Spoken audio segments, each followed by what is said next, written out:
Hello friends, आज हम बात करने वाले हैं डायनामिक डिस्क के बारे में। डायनामिक डिस्क क्या होता है? डायनामिक डिस्क बेसिकली आपने जब डिस्क मैनेजमेंट पढ़ा था ओएस के अंदर, तो आपको पता चला था कि एक बेसिक डिस्क होता है और दूसरा डायनामिक डिस्क होता है। बेसिक डिस्क किस लिए काम करता है? बेसिक डिस्क काम करता है ऑपरेटिंग सिस्टम इंस्टॉलेशन के लिए। जो आप बाय डिफ़ॉल्ट आपका जो हार्ड डिस्क आता है वो बेसिक डिस्क ही होता है। हम उसमें ड्राइव्स बनाते हैं, ओएस इंस्टॉल करते हैं, उन सब कामों के लिए बेसिक डिस्क होता है। लेकिन अगर हमें डेटा स्टोरेज करना है, फास्ट डेटा स्टोरेज करना चाहते हैं या एक्सेसिंग करना चाहते हैं, या मान लीजिए मेरे पास 500 जीबी की 4 डिस्क है और मैं चाहती हूँ कि मेरा जो ड्राइव है वो बड़ा बने, तो हम चाहेंगे कि टेराबाइट से मान लीजिए आपको डिस्क बनाना है या बड़े बड़े ड्राइव्स बनाने हैं।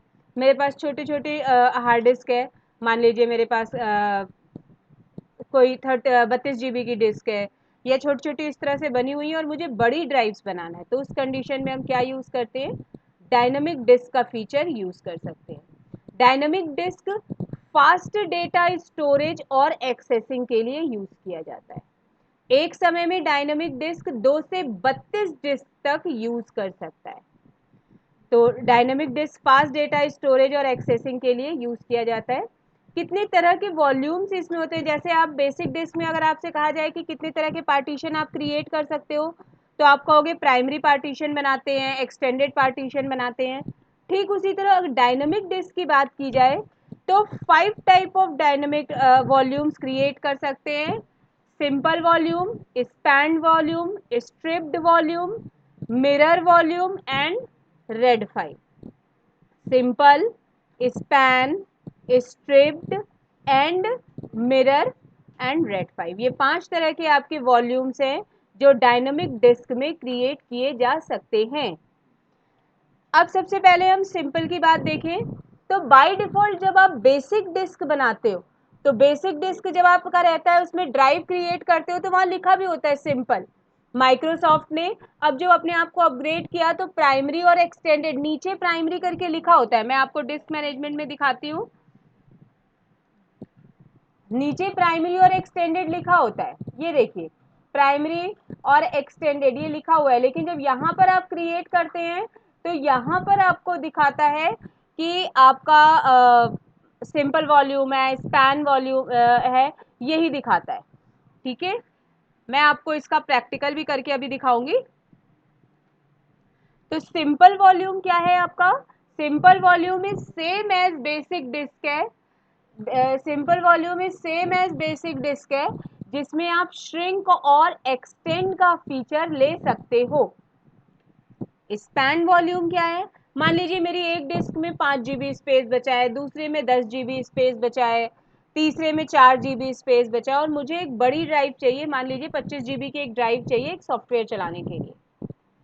तो आपके पास 3 या 4 डिस्क हार्ड डिस्क लगी हुई है और सब में 4 जीबी, 5 जीबी, 10 जीबी ऐसे बचा हुआ है, तो उन सबको मिला के हम एक 25 जीबी या एज पर आवर रिक्वायरमेंट जितनी बड़ी चाहे उतनी बड़ा डिस्क बना सकते हैं, अलग अलग हार्ड डिस्क के स्पेस को मिला के।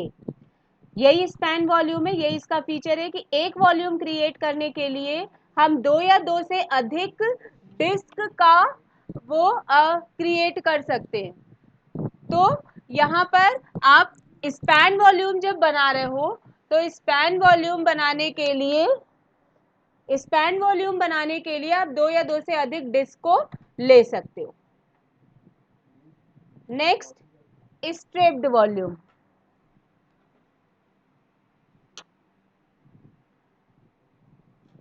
स्ट्रिप्ड वॉल्यूम, स्ट्रिप्ड वॉल्यूम क्या होता है?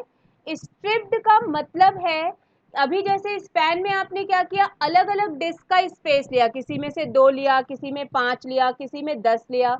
लेकिन स्ट्रिप्ड वॉल्यूम जब आप क्रिएट करोगे तो जितनी भी डिस्क लोगे सब में से सेम स्पेस साइज लेना होगा और स्ट्रिप्ड वॉल्यूम आपका क्रिएट हो जाएगा, और ये फास्ट डेटा स्टोरेज के लिए यूज किया जाता है।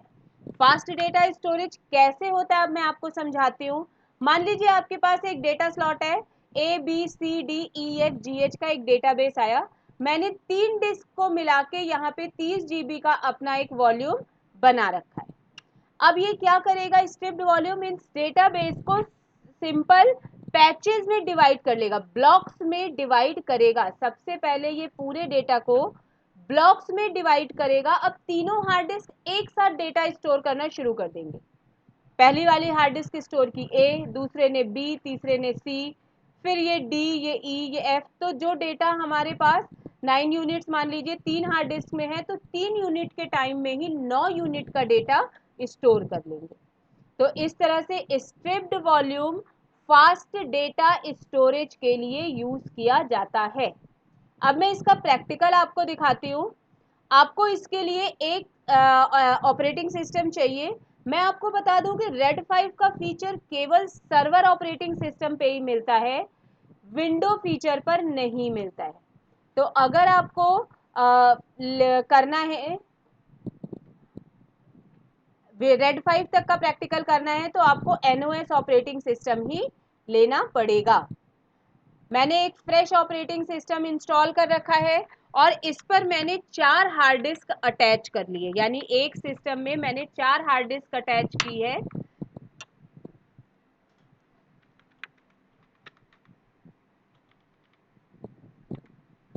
चार हार्ड डिस्क अटैच किए ताकि हम इसके सारे रेड के डायनेमिक डिस्क के फीचर्स देख सकें। तो सबसे पहले मैं आपको दिखाती हूँ कि मैंने 4 डिस्क इसके ऊपर कॉन्फ़िगर कनेक्ट कर रखी है।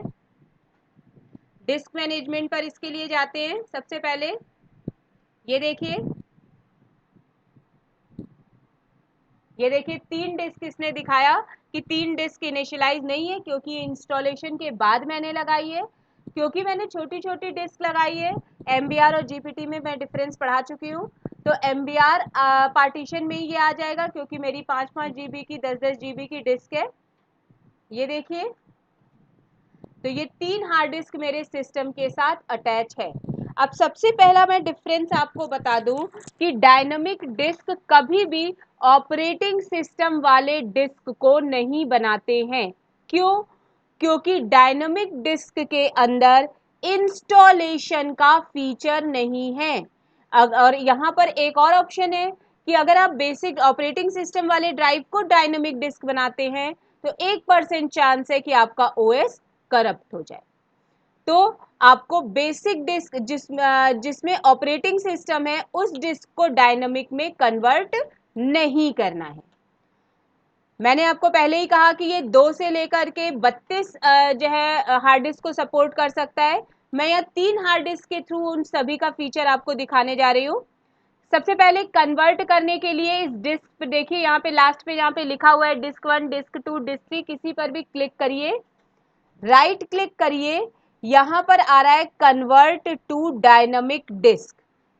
तो कन्वर्ट टू डायनामिक डिस्क कहेंगे। अभी ये देखिए बाय डिफॉल्ट सारे बेसिक डिस्क के मेंबर हैं, बेसिक डिस्क है। अब मैं इसे डायनामिक में कन्वर्ट कर रही हूँ।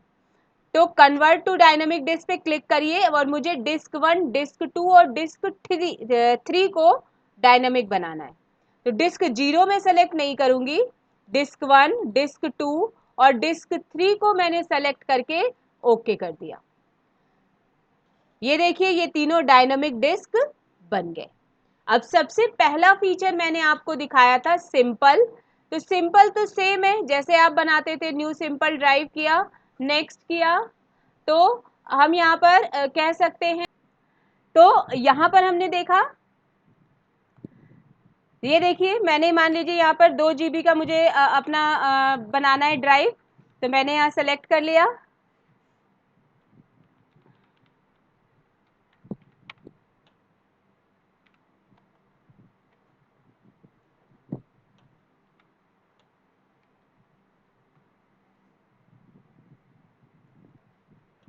दो GB नम लॉक क्यों नहीं आ रहा है? ये देखिए मैंने ये ले लिया, नेक्स्ट किया, और ये एक सिंपल वॉल्यूम क्रिएट करके आपको दिखा देगा। देखिए यहाँ पे लिख रहा है सिंपल वॉल्यूम। तो ये हमारा सिंपल वॉल्यूम है, जिसके अंदर श्रिंक और एक्सटेंड करने का फीचर है। एक्सटेंड करने के लिए जरूरी है कि आपके ड्राइव के ठीक बगल में अनअलोकेटेड स्पेस हो, तभी आप एक्सटेंड कर सकते हो, वरना नहीं कर सकते हो। मैंने राइट क्लिक किया, यहाँ पे एक्सटेंड वॉल्यूम का ऑप्शन आ रहा है, मैंने एक्सटेंड वॉल्यूम पे क्लिक किया, जितना स्पेस आपको देना है उतना दे दीजिए और मैंने फिनिश कर दिया, तो ये पूरा वॉल्यूम एक्सटेंड हो गया। श्रिंक करना है तो भी ऐसे ही राइट क्लिक करिए, श्रिंक वॉल्यूम पे जाइए, तो जो स्पेस है उसमें से वो उतना स्पेस श्रिंक करके निकाल लेगा। मान लीजिए 3 GB स्पेस मुझे श्रिंक करना था, तो मैंने श्रिंक करके उसे बाहर निकाल लिया। तो सिंपल वॉल्यूम सेम होता है बेसिक डिस्क के तरह। बेसिक डिस्क के अंदर भी अब अभी आप चाहें विंडोज के अंदर बेसिक डिस्क जो आपका बाय डिफॉल्ट आ रहा है उसमें भी एक्सटेंड और श्रिंक करने का फीचर आपको अवेलेबल होता है। तो सिंपल वॉल्यूम क्रिएट कर लिया, अब मैं इसे डिलीट कर देती हूँ। अब मैं दूसरा आपको दिखाती हूँ।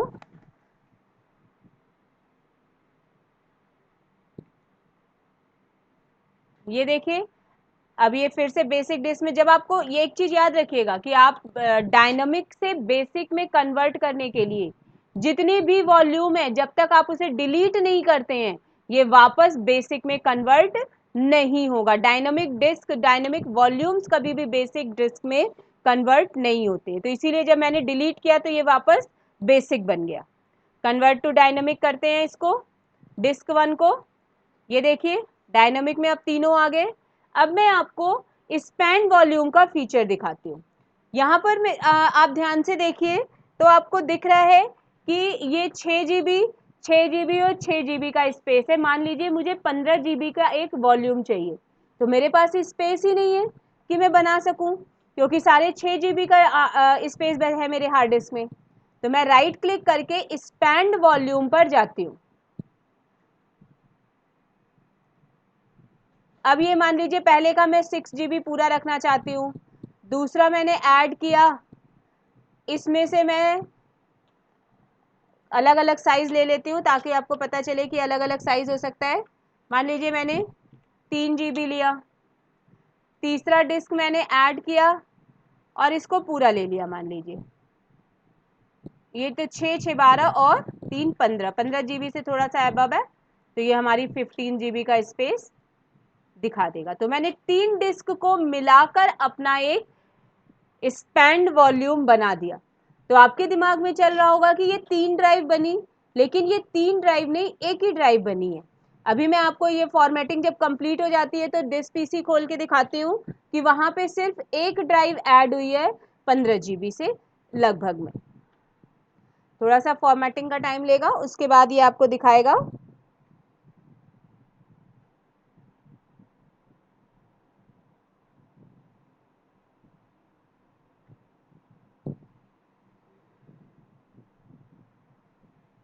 मैंने आपको स्पैन वॉल्यूम का यही फीचर दिखाया था।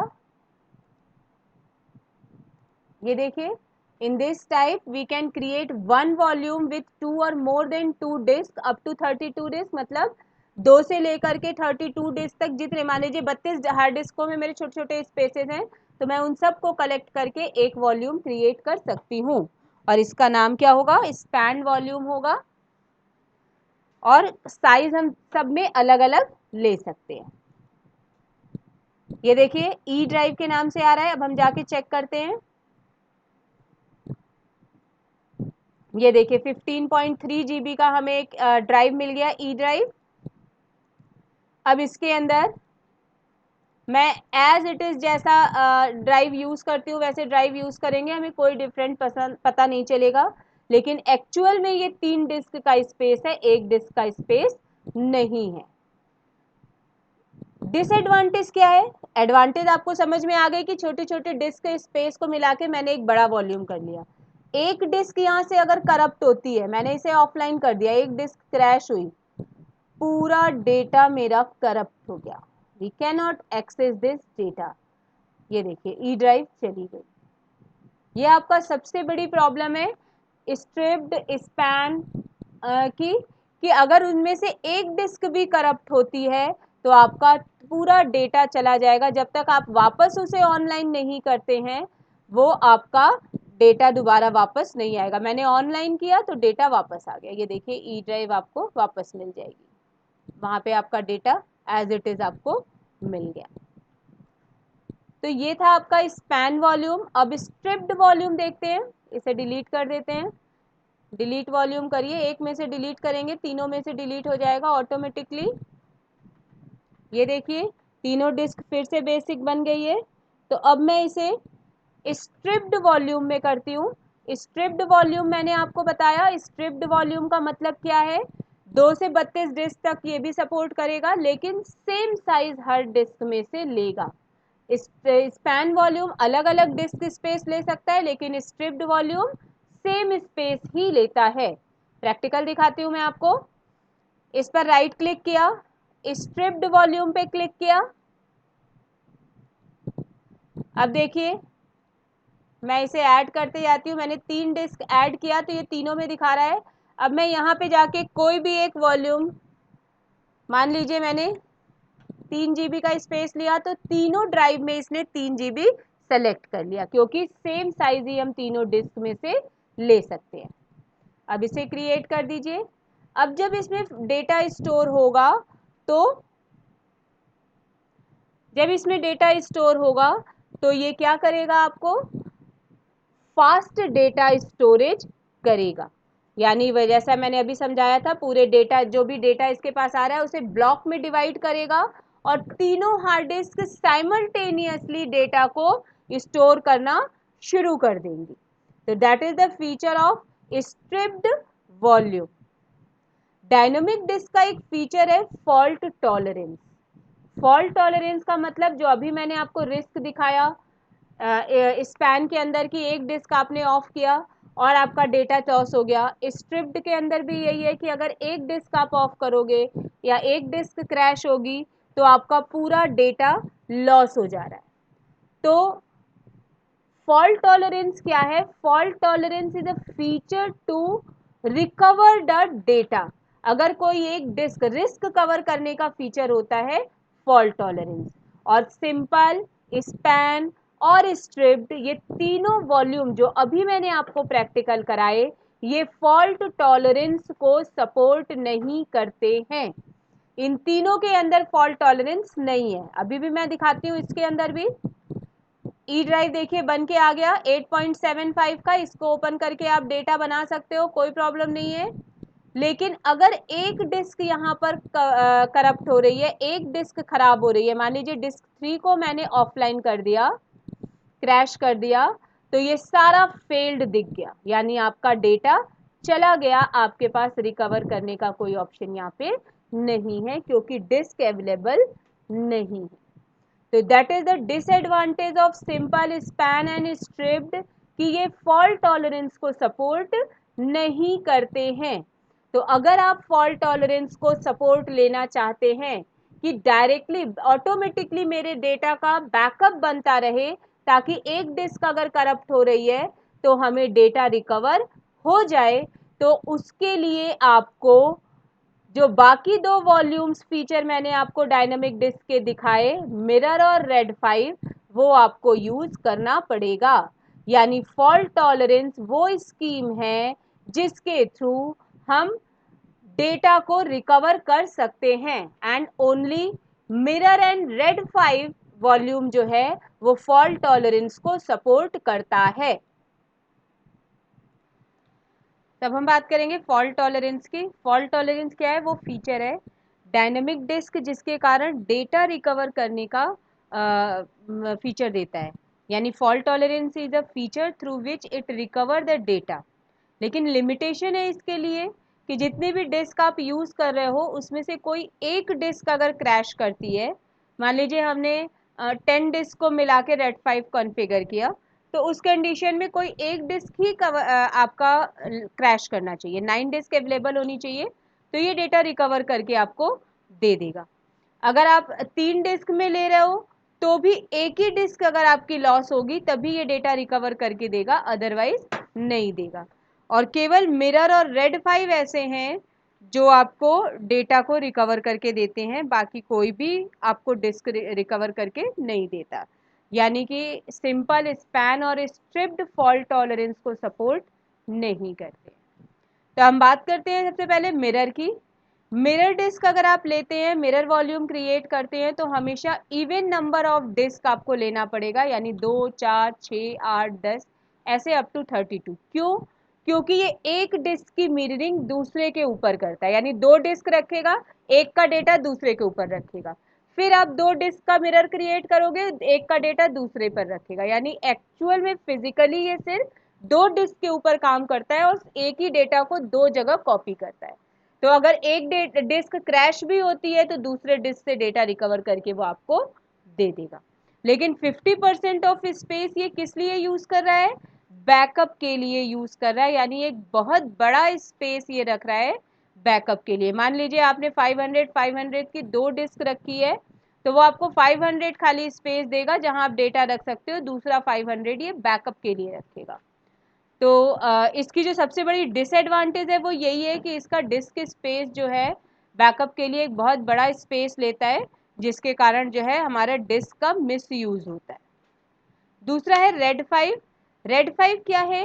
Redundant array independent disk. ये एक ऐसा फीचर है जिसके थ्रू हम कंप्रेस्ड फॉर्म में अपना बैकअप रखते हैं, ताकि हमारा जो बैकअप के लिए स्पेस है वो कम से कम यूज हो। जैसे मैंने आपको बताया, ये रेड 5 3 से लेके 32 डिस्क तक सपोर्ट करता है, यानी मिनिमम 3 डिस्क तो चाहिए ही, तभी रेड 5 कॉन्फ़िगर होगा। 2 डिस्क के ऊपर रेड 5 कॉन्फ़िगर नहीं हो सकता। अगर 2 डिस्क है तो आप फॉल्ट टॉलरेंस लेना चाहते हैं तो आपको मिरर ही यूज करना पड़ेगा। तो 3 से लेकर के 32 डिस्क तक रेड 5 सपोर्ट करता है, पहली चीज है।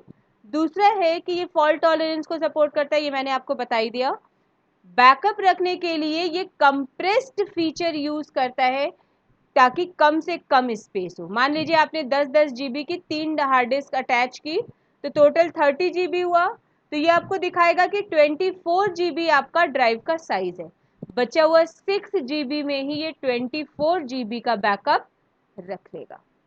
अलग अलग रेड के वॉल्यूम्स लेबल्स हैं, वो भी देख लीजिए। रेड 0 स्ट्रिप्ड वॉल्यूम को ही कहते हैं, रेड 1 मिरर को कहते हैं, रेड 5 जो अभी आप करोगे स्ट्रिप्ड विथ पैरिटी है, RAID 6 striped with double parity है, रेड 10 मिरर और स्ट्रिपिंग को कंबाइन करके कहा जाता है। जो आपको फीचर मिलेगा इसके अंदर वो रेड 5 का आपको यहाँ पर मिलेगा। ये देखिए, अब मैं यहाँ पे इन 3 डिस्क को मिलाकर पहले मिरर दिखाती हूँ। यहाँ पर देखिए मिरर और रेड 5 ये दिखा रहा है दोनों। पहले हम मिरर करते हैं। ये देखिए अभी मैंने दूसरा डिस्क ऐड किया। अब ये ऐड करने का फीचर नहीं दे रहा, क्योंकि मिरर केवल इवन नंबर सीरीज पर ही जाता है। तो अगर 4 होता तो ये 4 को लेने का ऑप्शन दिखाता, 2 को एक बार में लेता, 2 को एक बार में लेता, लेकिन 3 के ऊपर मिरर क्रिएट नहीं किया जा सकता है। दूसरा ये है कि ये सेम फीचर सेम साइज ही दोनों में से लेगा। अगर मैंने एक में 3 जीबी ली तो दूसरे पर भी 3 जीबी ही स्पेस लेगा। ये देखिए, अब मैं आपको इसमें से डेटा रिकवर करके भी दिखाऊंगी। ये देखिए आपका मिरर बन रहा है।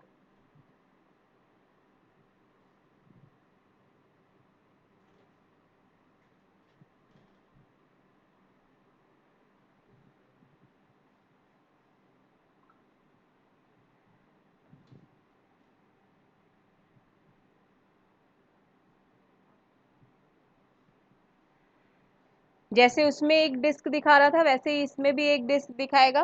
मैंने 3 जीबी का 2 जगह स्पेस लिया है, लेकिन ड्राइव कितने की दिखाएगा? 3 जीबी की ही दिखाएगा, क्योंकि 50% ये किसके लिए रखेगा? बैकअप के लिए रखेगा। देखिए 3 जीबी का स्पेस दिखा रहा है। अब मैं इसके अंदर कोई डेटा रखती हूँ। मान लीजिए मैंने एक फाइल बनाई।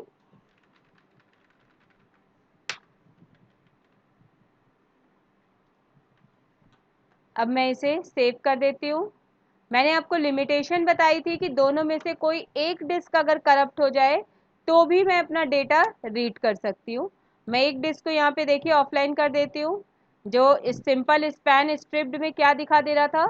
फेल्ड दिखा दे रहा था। ये सिर्फ फेल्ड रिडंडेंसी दिखा रहा है, यानी सिंकिंग नहीं कर पा रहा है, लेकिन डेटा मैं एज इट इज यूज कर रही हूँ। ये देखिए, और इस समय आपका मिरर वॉल्यूम केवल एक सिंपल वॉल्यूम की तरह बिहेव करने लगा, लेकिन मैं डेटा एक्सेस कर पा रही हूँ। That is the fault tolerance feature of mirror. अब मैं इसको ऑनलाइन ले आती हूँ। अब आप अगर सिस्टम रीस्टार्ट करके ले आए तो ये दोनों आपस में सिंक कर लेंगे और उसके बाद ये आपको आपका मिरर फिर से शुरू हो जाएगा। अभी पिक्सल की एरर इसलिए दिखा रहा है क्योंकि हमने रीस्टार्ट नहीं किया और ये वर्चुअल बॉक्स है, वर्चुअलाइजेशन पे हम काम कर रहे हैं, इसलिए ये पिक्सल की एरर दिखा रहा है। वैसे आपको कोई प्रॉब्लम नहीं होती, आप दोबारा सिंकिंग कर सकते हैं। That is the mirrored volume. जो आपको दो डिस्क के ऊपर आप मिरर वॉल्यूम क्रिएट करते हो और उनमें से अगर कोई एक भी करप्ट हो जाए तो दूसरा डिस्क डेटा रिकवर करके आपको दे देता है। अब हम रेड 5 की बात करते हैं, इसे मैं डिलीट करती हूँ। अब देखिए ये 3 ड्राइव दिखा रहा है।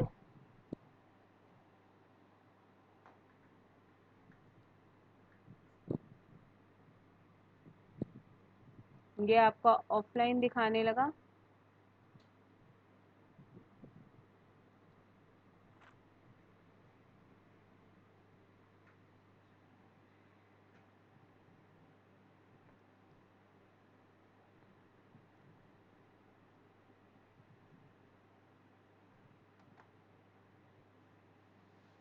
डिस्क 2 नहीं दिखा रहा है।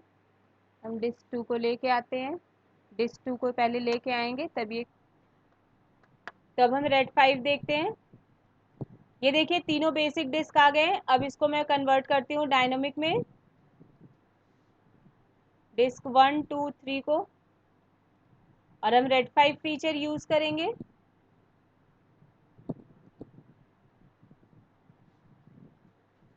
ये देखिए रेड 5 फीचर लिया मैंने।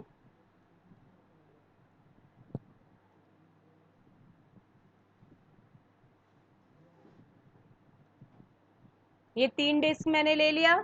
तीनों में से सेम स्पेस ये लेगा।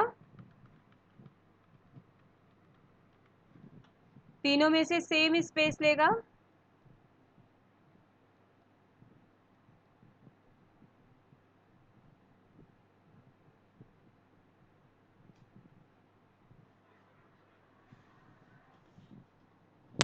तीनों में से सेम स्पेस उठा के ये एक रेड 5 वॉल्यूम बनाएगा और वैसे ही हम इसके अंदर डेटा रखेंगे और एक डिस्क को ऑफलाइन करके देखेंगे डेटा रिकवर हो रहा है या नहीं, जैसा मिरर में दिखाता है।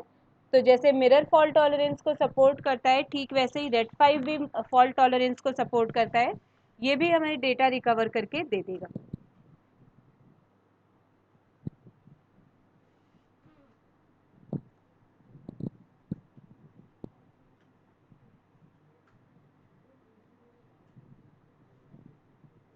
जब तक ये फॉर्मेटिंग पूरी हो रही है मैं आपको दिखाती हूँ कि स्ट्रिप्ड काम कैसे करता है, रेड 5 काम कैसे करता है। मैंने स्ट्रिप्ड के अंदर बताया, ये भी रेड 5 क्या है, स्ट्रिप्ड विथ पैरिटी है।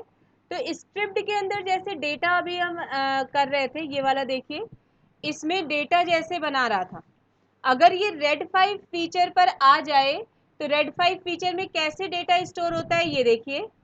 यहाँ पर ये ए रखेगा और इसका बैकअप कहाँ रखेगा, दूसरे डिस्क के अंदर रखेगा ए।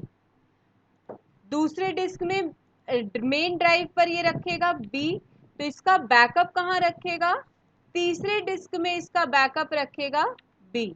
और अगर यहाँ मान लीजिए तीसरे डिस्क में इसने सी मेन में डेटा रखा तो इसका बैकअप कहाँ रखेगा, फर्स्ट डिस्क में रखेगा यहाँ पे। अब इसी तरह यहाँ पर ये डी रखेगा, फर्स्ट डिस्क के अंदर डी रखेगा, तो इसका बैकअप रखने के लिए वो कहाँ जाएगा, सेकेंड डिस्क पर जाएगा। सेकेंड डिस्क के अंदर इसने इसका बैकअप रखा। जब यहाँ पर इसने ई लिखा, सेकेंड डिस्क के अंदर ई लिखा, तो इसका बैकअप इसने थर्ड डिस्क के अंदर रखा। अब देखिए मैं कोई भी एक डिस्क हटा देती हूँ, मान लीजिए मैंने माना कि ये वाली डिस्क मेरी करप्ट हो चुकी है, ये डिस्क मेरी करप्ट हो गई, ये काम नहीं कर रही है, तो इसको मिल जाएगा ए यहाँ से मिलेगा, बी तीसरे से मिलेगा, सी यहाँ से मिलेगा, फिर डी यहाँ से मिलेगा, फिर ई यहाँ से मिल जाएगा। तो बिना सेकेंड डिस्क के भी ये अपना डेटा पूरा कर ले रहा है पहले और दूसरे से, क्योंकि इसने अपना एक डिस्क का डेटा दूसरे डिस्क पर बैकअप लिया है। तो इस तरह से ये जो अल्टरनेट करके बैकअप ले रहा है, यही फीचर इसका आपको इस पे इफेक्ट दिखाता है। और ये क्या करता है, अपना बैकअप रखता है और किसी भी क्रैश की कंडीशन में, इमरजेंसी की कंडीशन से ये दूसरे डिस्क से उस डेटा को रिकवर करके अपना डेटा पूरा कर लेता है। इसीलिए इसकी लिमिटेशन दिखाई गई है कि केवल एक ही डिस्क करप्ट होनी चाहिए। पहले डिस्क का बैकअप दूसरे डिस्क पर है, दूसरी डिस्क का बैकअप तीसरी डिस्क पर है और तीसरी डिस्क का बैकअप पहली डिस्क पर है। तो इस तरह से अगर कोई एक डिस्क करप्ट होती है तो ये दूसरे डिस्क के बैकअप स्पेस से उठा के उस डेटा को रिकवर कर लेता है। तो that is the feature of red 5। और रियल सिनेरियो में आपको रेड 5 ही लेने को देखने को मिलता है। बहुत इंपॉर्टेंट क्वेश्चन है ये आपके इंटरव्यू के लिए, what is red 5 and how it is function. तो आपको ये फीचर पूरा याद होना चाहिए। केवल मिरर और रेड 5 ही फॉल्ट टॉलरेंस को सपोर्ट करते हैं, सिंपल स्पैन और स्ट्रिप्ड फॉल्ट टॉलरेंस को सपोर्ट नहीं करते हैं। मिरर का डिसएडवांटेज है कि वो डेटा स्पेस बहुत यूज करता है बैकअप के लिए, और यही एडवांटेज है रेड 5 का कि ये बैकअप के लिए अपना ये बैकअप के लिए आपका जो है वो अपना दूसरे का डिस्क स्पेस यूज करता है। तो इस तरह से आप कह सकते हैं कि आपका जो बैकअप है वो आपको दूसरे डिस्क से मिल जा रहा है, लेकिन लिमिटेशन है कि एक ही डिस्क होनी चाहिए। अब मैं देखिए यहाँ पर आपको दिखाती हूँ ड्राइव के अंदर जाके। मैं यहाँ पर अपना डेटा रख रही हूँ। ये देखिए, ये मैंने डेटा रखा और इसे मैं सेव कर दे रही हूँ। इसे मैंने सेव कर दिया। अब मैं यहाँ से जाके किसी भी एक डिस्क को, मैं मिडिल वाले डिस्क को, किसी भी एक डिस्क को ऑफलाइन कर दूं, फिर भी ये डेटा रिकवर करके आपको दे देगा। देखिए फेल्ड रिडंडेंसी दिखा दिया इसने, लेकिन अगर आप डेटा उठाने जाएंगे तो इसे कोई प्रॉब्लम नहीं होगी और डेटा ओपन करके ये दे रहा है। तो इस तरह से आप कह सकते हैं कि रेड 5 और मिरर आपके फॉल्ट टॉलरेंस को सपोर्ट करते हैं, डेटा रिकवर करके देते हैं, लेकिन बाकी कोई आपके सिंपल स्पैन और स्ट्रिप्ड फॉल्ट टॉलरेंस को सपोर्ट नहीं करते हैं और ये काम नहीं करते, मतलब डेटा रिकवर करके नहीं देते। वैसे आपके अदर फीचर्स जो हैं वो आपका दे रहा है। देखिए यहाँ पे रीसिंकिंग भी इसने शुरू कर दिया। मिरर के अंदर रीसिंकिंग नहीं किया था, लेकिन जैसे ही मैंने रीएक्टिवेट किया ये रीसिंकिंग करने लगा और फिर से ये एज अ रेड 5 काम करना शुरू कर देगा। तो उस पर राइट क्लिक करके अगर आप रीसिंक पर क्लिक कर देते हैं तो वो रीसिंक करके आपका रेड 5 का फीचर फिर से इनेबल कर देगा। तो ये थे आपके डायनेमिक डिस्क के फीचर, जिसमें मैंने आपको सिंपल, स्पैन, स्ट्रिप्ड, मिरर और रेड 5 के क्या क्या फीचर हैं, कैसे आप यूज़ करते हैं, ये मैंने आपको पूरा करके दिखाया। पूरा प्रैक्टिकल इंटरव्यू के बिहाफ पर ये बहुत इंपॉर्टेंट टॉपिक है। और अगर आप एज अ नेटवर्क इंजीनियर या डेस्कटॉप सपोर्ट इंजीनियर या सिस्टम एडमिनिस्ट्रेटर के लिए, सर्वर इंजीनियर के लिए जा रहे हैं तो इस पर क्वेश्चंस जरूर पूछे जाते हैं।